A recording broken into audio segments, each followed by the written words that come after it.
ते मीटिंग घेतली जाते, स्वतः मुख्यमंत्री या मीटिंगला उपस्थित असणार आहेत. आणि या सगळ्या मीटिंग पूर्वी विजय वडेट्टीवार असं म्हणाले की मराठा जो जी आर काढलाय तो रद्द करण्याची आमची प्रमुख मागणी असणार. मला आपल्याच माध्यमातून कळतंय की आज मुख्यमंत्र्यांनी काही जातीच्या नेत्यांची बैठक घेतली म्हणून.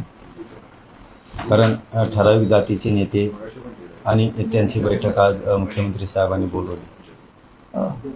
आता कशासाठी बोलवली आम्हाला माहीत नाही, आणि बोलवलं म्हणून काय झालं हरकत नाही, परंतु मराठ्यांच्या आरक्षणाला कुठंही वेगळा फाटा दिला जाईल असं एकही पाऊल सरकारनं आणि मुख्यमंत्र्यांनी उचलायचं नाही. कारण आमचं आरक्षण हे हक्काचं आहे, आमच्या नोंदीचं आहे. त्यामुळं बाकीच्या भानगडीत मुख्यमंत्र्यांनी पडू नये एवढी आमची मात्र फक्त मुख्यमंत्र्यांकडं इच्छा आहे की मराठ्यांचं आणि मराठ्यांच्या पोराचं वाटोळं होईल असं आपण एकही पाऊल काही जातीवादी नेत्यांचं ऐकून उचलू नाही, नसता पुढचे परिणाम तुम्हाला बघावं लागणार. त्या वडेट्टीवार म्हणतात की मराठा आरक्षणासाठी जो जी आर केलाय तो रद्द करण्याची मागणी आमची या बैठकीत राहणार. त्याचं कोण ऐकतो गुंगल्याचं ते बोलतं का मतासाठी. त्या लाल्याने सांगितलं असेल तिकडून दिल्लीला, ते गांधी एक लाल्या त्याने सांगितलं असेल मराठ्याच्या विरोधात बोल म्हणून. कारण काँग्रेस सध्या मराठ्यांच्या विरोधात जास्त बोलायला लागले, त्यामुळे त्यांनी सांगितलं असेल ते बोलतंय. याचं कोण ऐकतं इथं? त्याला सुधारणार. जातीचा नेता होऊन बसला आणि मतासाठी ओबीसीचा नेता म्हणायचं. हे ओबीसीचा नेताच नाही याच्यात कुणीच, ते फक्त ठराविक लाभार्थी टोळीच्या जातीचे नेते येते. यांना उगा आता लय बुळबुळ करतात म्हणून ते मुख्यमंत्र्याला एखाद्या दिवस काय यांच्या तोंडावर हात फिरावं लागतो, बोलून घ्यावं लागते. कारण मुख्यमंत्र्यांनी यांची अवकात ओळखली आता, यांच्या उड्या कुठपर्यंत आहेत म्हणून. हे सीमित झाले आता जातीपुरते. हे ओबीसीचे नेते होऊच शकत नाहीत, हे मुख्यमंत्री देवेंद्र फडणवीसांच्या लक्षात आलेलं आहे. त्यामुळं काय कुणाच्या बापाची पेंड आहे काय जे आर रद्द करणं. हैदराबादच्या गॅजेटच्या आधारे तो जे आर काढला आहे. मराठवाड्यातला सगळा मराठा कुणबी आहे यासाठी तो जे आर काढला आहे. त्याचं रद्द करणं आणि हे करणं सोप्या गोष्टी आहेत का? आमची पण मागणी आहे ना, आता आम्ही पण निवेदन द्यायला लागलो, मागणी पण केली की 1994चं जे आर रद्द करा. वरचं 2% आरक्षण ते पण रद्द करा. 50%च्या वर गेले. आणि मंडल कमिशननं दिलेलं 14% आरक्षण, त्याच्यानंतर ज्या जाती घातल्या त्या सगळ्या जाती बाहेर काढा. आम्ही काही जातींनी असं सांगितलं की आम्ही बंजारा समाजासारखे दिसतो म्हणून बंजारा समाजाचं आरक्षण घेतलं आहे. त्या त्यांच्यासारख्या बंजारा समाजासारख्या दिसत नाही आहेत, त्या पण बाहेर काढा. कारण आता जशाल तशीच फाईट होणार आहे इथून पुढं. काळजी करू नको म्हणा. ते काँग्रेसचा कोण आहे ते हो, त्याला म्हणा काळजी करू नको. तुमच्या भाषेवरच भाषा चालणार आहे आता दयामाया आम्ही सुद्धा कमी केली. आजच्या बैठकीला जाणारे तुमच्यामध्ये कोण, तुम्ही आता काय शब्द वापरला? कोण आजच्या बैठकीला जाणारे ओबीसी नेते तुमच्यामध्ये कोण आहे? ओबीसीचे काय यायचे हो, जातीचे नेते ते ओबीसीचे काय यायचे. ओबीसी 400-500 जाती आता. हे काय यायचे नेते त्यांचे, हे ते जातीचे. आता छगन भुजबळ म्हणजे थोड्या माळ्याचा नेता, सगळ्या माळ्याचा नाही. सगळ्या माळ्याने काय केलं? जे कोण जाईन ते काँग्रेसचा नेता, ते जातीचं, ते तर कोणत्या जातीचं मिळलं नाही. हे असले हे जातीचे नेते येते, याच्यात ओबीसीचा काय संबंध नाही. इथून पुढे 2-3 जाती मराठ्यांनी सोडून द्यायच्या आता, आणि बाकीच्या 350-400 जाती येतात. आपण एकमेकाबरोबर प्रेमान राहायचं, यांच्यापेक्षा खूप ताकदवर आहेत. काय गरज नाही कोणाची यांच्या मागं पळायची. कोण जातील काय घेणं नाही आम्हाला. फक्त मुख्यमंत्र्यांना आमचं जाहीरपणानं सांगणं आहे, मराठ्यांच्या आरक्षणाला किंवा त्या जे आरला त्याचा अवमान होईल असं त्यांचं ऐकून एकही पाऊल उचलायचं मुख्यमंत्र्यांनी नाही. छगन भुजबळ तुमचं सरकार गिअरमध्ये आणण्यासाठी आलेलं आहे, आणि मराठ्यांना ते पाऊल उचलायचं नाही, आणि ती वेळ आमच्यावर येऊ देऊ नका. त्याचं ऐकून आमचे प्रमाणपत्र थांबायचे नाही. दिवाळीच्या आत हैदराबादच्या गॅजेटच्या प्रमाणे मराठवाड्यातल्या सगळ्या मराठ्यांना कुणबी प्रमाणपत्र वाटप करायला सुरुवात करायची. नसता पुन्हा आंदोलनाचा वाईट दिवस सरकारसमोर उभा राहणार.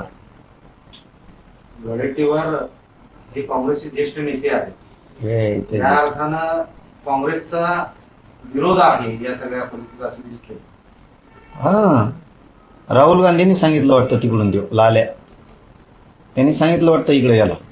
कारण सध्या काँग्रेस मराठ्यांच्या विरोधात लय बोलायला लागले. उपकाराची परतफेड केली वाटतं ना मराठीची लोकसभेची. काँग्रेस ही मराठ्यांची उपकरकाची परतफेड करायला लागलं वाटतं. जेव्हा सुपडा साफ करून घेईन आणि मग त्या वडंटीवारला एकट्यालाच आवळून बस म्हणा, राहुल गांधीला म्हणा एकट्यालाच घेऊन बस, त्याला आवळून बस. तुम्ही आता म्हणाय दिवाळीपर्यंत हैदराबाद गॅजेट लागू करा आणि अन्यथा पुन्हा आंदोलन, म्हणजे हे इशारा आहे सरकारला? वाटप करा म्हणतोय मी, लागू करा नाही म्हणा. हा वाटप. हां, हैदराबादच्या गॅजेटच्या प्रमाणे जो जी आर काढला त्याप्रमाणे मराठवाड्यातला सगळा मराठा हा कुणबी आहे. प्रमाणपत्र वाटप सुरू करा. पुन्हा पुन्हा तेच सांगतो. पुन्हा जर करायला आम्ही लागलो तर अवघड आहे आणि अवघड होईल सुद्धा. हे पण जाहीर जाहीर जाहीर असं सांगतोय मुख्यमंत्र्यांना आणि विशेष करून विखे साहेबांना सांगतो, जी प्रतिमा राज्यात तुमची तयार झाली तिला आता डागळव देऊ नका. मराठ्यांच्या नजरेतून विखे साहेबांनी आता उतरू नका. त्यामुळं मराठवाड्यातला सगळा मराठा कुणबी त्याचे प्रमाणपत्र द्या. यालाच जोडून एक विखे साहेबाला आणि फडणवीस साहेबांना सांगतो, संभाजीनगर आणि जालना जिल्हा हा पूर्वी एक होता. इथं 2,54,000 कुणबी होते. ते कुठं गायब केले जरा याचं उत्तर आम्हाला द्या. 39% कुणबी हा बीड जिल्ह्यात आहे. 100% मराठा समाजापैकी नेमके हे कुठे गेले? जवळपास 1,70,000 नांदेडकडे, थोडा मागं पुढं होईल आकडा. हे लोक गेले कुठं? हे गायब कुठं गेले? हे कुणबी आहेत सगळे. जवळपास 1,02,000 परभणी जिल्ह्यात. हे कुणबी कुठं गेले? म्हणून हैदराबादच्या गॅजेटियरमध्ये जी संख्या दिली 2.5 लाख जालना आणि संभाजीनगर, तर आत्ताचे हे मराठी तेच कुणबी आहेत. सगळ्यांना कुणबी प्रमाणपत्र जी आर प्रमाणे द्यायला सुरू करा. तुम्ही मजा बघता, आज करू, उद्या करू, परदेशी करू, थांबून करू, बघू जमतंय का, तर तुमच्या नरड्यावर येईन बरं का विखे साहेब आणि फडणवीस साहेब. तुम्हाला दोघांना सांगतो, तुमच्या नरड्यावर येईल. आणि मग म्हणताना आता पळा, तर पळायला जागा बी नाही, मग काम करायला जागा पण नाही. मग तुम्हाला मी विनंतीपूर्वक सांगतोय, हैदराबादच्या गॅजेटप्रमाणे मराठवाड्यातला सगळा मराठा कुणबी आहे. त्याचे प्रमाणपत्र द्यायला सुरुवात करा. बहाणे सांगू नका दिवाळीच्या आत. असं हेच तर अभ्यासक सांगतायत तुम्हाला की हैदराबाद गॅजेटियर मध्ये फक्त संख्या आहे आणि हे शोधण्यासाठी, याचा दस्तऐवज शोधण्यासाठी सरकार 2 वेळा हैदराबादला जाऊन आलं. मात्र ना तालुका स्तरावरची माहिती सरकारकडे आहे, ना गाव पातळीची आहे, ना व्यक्ती पातळीची आहे. आणि त्यामुळेच हैदराबाद गॅजेटियर मध्ये जे पुरावे द्यायचे आहेत नातेवाईकाचे, ते कुठून द्यायचे हा तर प्रश्न आहे मुळात. तुमच्याकडे बी अभ्यासक आहेत का? अभ्यासक तुमच्याकडे बी येतात? आणि हेच तर सांगतायत अभ्यासक तुम्हाला जे बोलतायत ते. हा ना, तेच म्हणलं तुमच्याकडे बी अभ्यासक येतं. हो. बा बा बा बा यादीच करावं लागेल नाही का अभ्यासकाच्या. हे बघा, आज हे 4 तारीख, बरोबर ना? 4च ना? आज 4 तारखेला आपण ह्या खोलीत, गॅलेक्सी हॉस्पिटलला, या खोलीत आपण आता 15 जण आहे. आत्ता 4 तारीख 2025 साली 2050ला आपल्या 15 जणांचे किमान 50 जण असतील. हे तुम्हाला मान्य करावं लागेल. तुमच्याच अभ्यासकाचं तुमचंच उत्तर तुम्हाला देतोय. तसं त्या काळी संख्या होती 2.5 लाख संभाजीनगर आणि जालन्यात. तुम्हाला तहसीलला काय पाहिजे? तुम्हाला माहिती कोणची गोळा करायची? याच्यापेक्षा गॅजेट काय सांगतंय? 2.5 लाख संभाजीनगर आणि जालन्यात होते. म्हणजे आत्ताचे संभाजीनगर जालन्यातले सगळे मराठी कुणबी आहेत. क्लिअर आहे ना? कोणचा अभ्यासक रे? कोण अभ्यासक काय याचं काय? इथला प्रत्येक जिल्ह्यातला जो कुणबी आहे त्या काळचा 1881चा 1901चा तो मराठा कुणबी आहे. जसं की या खोलीत आपण आता 15 आहेत. 20-25 वर्षांना त्याचे 50 झाले. हे 15ला तर द्या. चला गॅजेट प्रमाणे, चला तुम्हाला सापडा ना, आणि चला गॅजेट प्रमाणे 15 द्या. उदाहरणार्थ 2.5 लाख संभाजीनगर जालना जिल्ह्यातल्या, चला द्या त्यांना. त्यांचा 67चा पुरावा घ्या पूर्वीचा. आणि द्या त्यांना. त्यांच्या रक्ताच्या नातेवाईकाला कसं द्यायचं आम्ही बघू. चला करा सुरू. येड नका घेऊ ह्या अभ्यासकाचं. काय आता अभ्यासक म्हणलं का जाऊ द्या. म्हणजे असं आहे की पण 2050ला ह्या खोलीमध्ये जे 15 होते हे कोण आहेत हेच माहिती नाही आहे ना अजून. ते कुठे शोधायचे हा प्रश्न आहे. अहो हाईत हेच मराठीकून बी येत ना हो. अरे अभ्यासकाने डोकं खोराक केलं लोकांचं. यांना आयुष्यात काही आलं नाही. तुम्हाला पकडलेलं का कोण ती येडाला बेकार आहे बरं का. पडू नका येड्यात जाताना द्या. पाटील दुसरं एक आता बच्चू कडू असं म्हणाले की तुमच्या आंदोलनासोबत आंदोलन करण्याची त्यांची इच्छा आहे. ऑलरेडी ते आंदोलन करतायत शेतकऱ्यांच्या संदर्भात. काय झालं. शेतकऱ्यांच्या संदर्भात तुम्ही आंदोलन करणार असं घोषणा केली ना. ते पण म्हणाले की मी पण पाठिंबा दिला तुमच्यासोबत ते आंदोलनात तयार आहे. होईल ना आता बैठक होईल. दिवाळीच्या नंतर बैठक होईल ना. आपण सगळ्यांना बोलून एकत्र शेतकऱ्यांसाठी.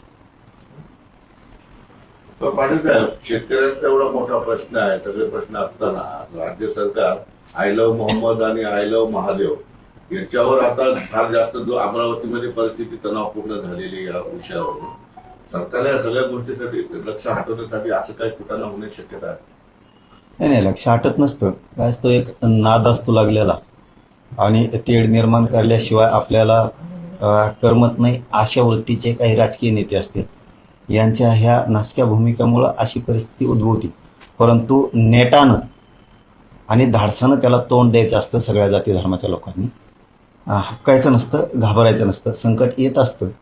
त्या संकटाला सामोरं जायचं धाडसानं हे प्रत्येकानं आपण आपल्या रक्तात भिनून घेतलं पाहिजे. कुठं लय मोठे गँग आली म्हणून घाबरून बसायची गरज नाही. त्याला तोंड देणंसुद्धा गरजेचं आहे. तर ते बंद होईल. जर आपण त्याला तोंड नाही दिलं तर ते बंद होणार नाही. ते जास्त करत राहतील. प्रत्येकाला अन्याय होत असेल तर धाडसानं त्या अन्यायाला सामोरा प्रत्येक जाती धर्मातल्या लोकांनी जाणं गरजेचं आहे. ओबीसीचा सर्वात मोठा विश्वासघात आरएसएस आणि भाजपने केलाय. त्यामुळे ओबीसीनी स्वतःची लढाई स्वतः लढावी असं प्रकाश आंबेडकर म्हणाले. त्यांचं नारीचं काय समज. धन्यवाद. चला आहे फिश डू फिश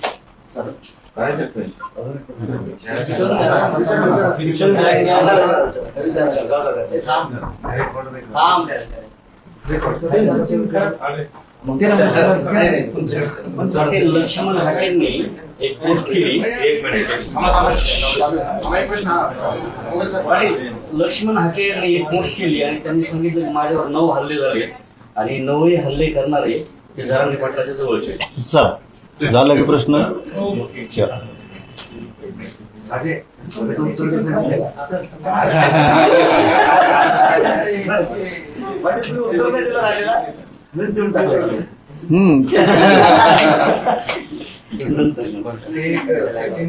बंद करा. पाटील थांबा. सचिन खरात असं म्हणतात मनोज जरांगे पाटील यांनी 1994चा DR रद्द करावा अशा मागणी केली आहे. या मागणीचा पुनर्विचार करावा आणि 1974च्या DR बाजूने. आणि ते असंही म्हणाले की पाय दुखणं झालं तर पाय कापत नसतो, त्याचा इलाज करायला. नाही मला नाही समजलं. म्हणजे 1994 जो GR रद्द करण्याची जी तुम्ही मागणी केली आहे तर त्याला ते विरोध करतायत आणि असं म्हटलं या मागणीचा पुनर्विचार नाही त्यांनी खरंच साहेबांनी एक गोष्ट लक्षात घ्यायला पाहिजे. राजकीय व्यक्ती डोळ्यासमोर ठेवून न बोलता आमच्यावरती काय अन्याय व्हायला लागलाय त्या GR मुळे हे डोळ्यासमोर ठेवून त्यांनी बोला.